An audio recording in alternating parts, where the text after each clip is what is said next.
Welcome to Recipes.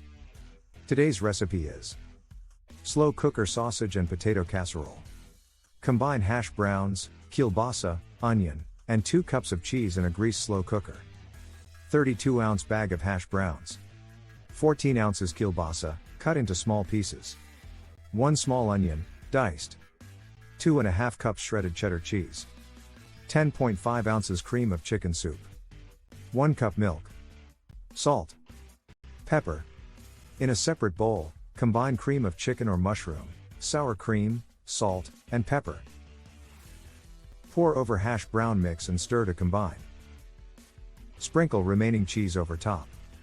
Cook on low for 6 to 8 hours or on high for 4 to 5 hours. It is done when your potatoes and onions have cooked through. Be careful not to overcook the potatoes. Now eat and enjoy.